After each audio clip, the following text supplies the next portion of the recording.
Kami akan memaparkan hasil diskusi dari kelompok kami terkait dengan tugas ruang kolaborasi topik 6, mata kuliah perancangan dan pengembangan kurikulum. Implementasi pembelajaran Understanding by Design SMP Negeri 14 Bandung. Sebelumnya, perkenalkan anggota kelompok kami yaitu Nurul Mailani, Putri Selaras, Rizky Maulidi Putra, Reni Nurdianti, dan Rafika Fauzia Ulfa. Tugas kelompok yang diberikan adalah mencari literatur yang berkenaan dengan topik implementasi pembelajaran dalam Understanding by Design, yaitu aktivitas pembelajaran, kasus kegiatan guru dan siswa. Berikut tindakan-tindakan guru dan kegiatan peserta didik dalam pembelajaran. 1. Instruksi didaktik atau langsung, demonstrasi atau pemodelan, ceramah dan tanya jawab, dan memberikan pertanyaan khusus. 2. Metode fasilitatif atau konstruktivis, meliputi pencapaian konsep, pembelajaran kooperatif, diskusi, pertanyaan eksperimental, representasi grafis, pertanyaan terpandu, pembelajaran berbasis masalah, pertanyaan terbuka, pengajaran timbal balik, simulasi. Misalnya uji coba tiruan, seminar Sokrates, dan proses penulisan. 3.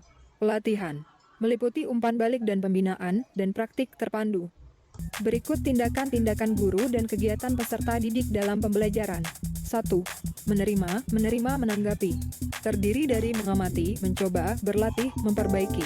Mendengarkan, menonton, mencatat, pertanyaan. Menjawab, dan memberikan tanggapan. 2. Membangun, memeriksa, dan memperluas. Meliputi bandingkan, binduksi, tentukan, digeneralisasikan. Berkolaborasi, mendukung orang lain, mengajar. Dengarkan, pertanyaan, pertimbangkan, jelaskan hipotesis, kumpulkan data, analisis. Visualisasikan, hubungkan, hubungan peta. Pertanyaan, penelitian, simpul, dukungan berpose atau tentukan masalah, selesaikan, evaluasi jawab dan jelaskan, renungkan, pikirkan kembali. Klarifikasi, pertanyaan, prediksi, ajarkan.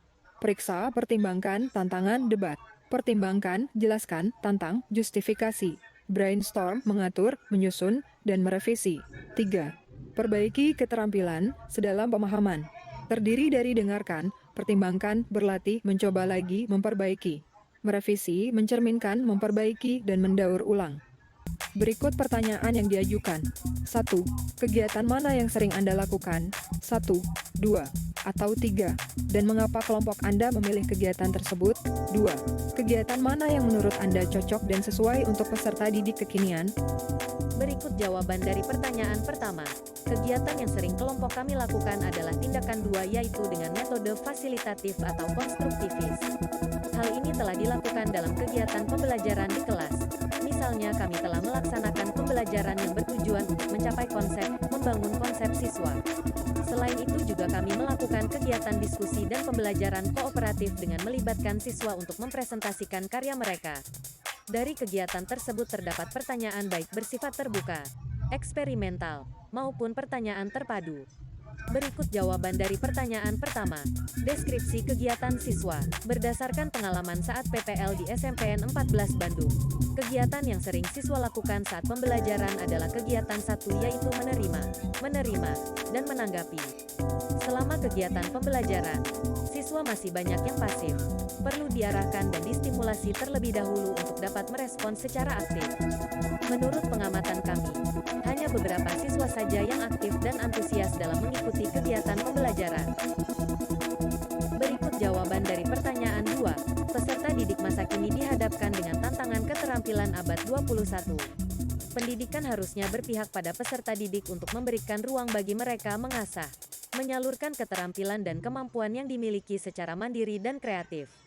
Dengan demikian, kebutuhan untuk menghadapi tantangan abad 21 yaitu peserta didik membutuhkan pengalaman belajar yang tidak hanya sekedar transfer of knowledge namun juga action of knowledge, agar mereka bisa menerapkan dan memahami makna pembelajaran tersebut. Dengan demikian, peserta didik dapat mengkritisi permasalahan yang sedang terjadi.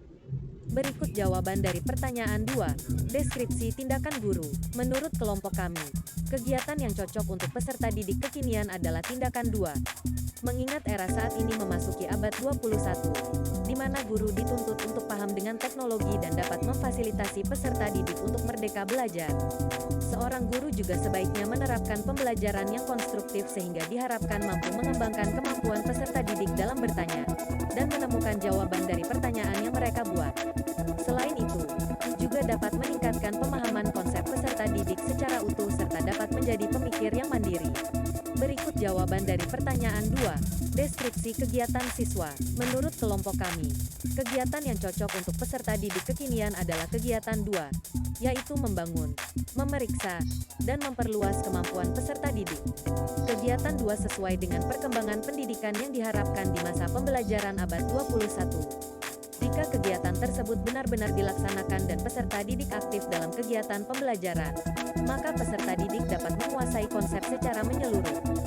Analisis artikel, Understanding by Design diimplementasikan dalam pembelajaran, menggunakan metode backward design atau yang lebih dikenal dengan alur mundur.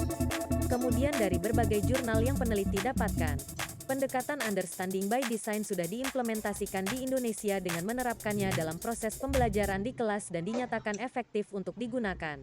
Dari hasil penelitian yang dilakukan peneliti lain menyatakan bahwa peserta didik memiliki persepsi bahwa Understanding by Design sudah efektif untuk digunakan dan dapat meningkatkan motivasi serta aktivitas belajar siswa. Analisis artikel, untuk mencapai keberhasilan dalam pembelajaran IPA, diperlukan kemampuan pemahaman yang tinggi agar siswa dapat memahami dan menjelaskan dengan kata-kata sendiri sesuai dengan pengetahuan yang dimilikinya, serta dapat mengaplikasikannya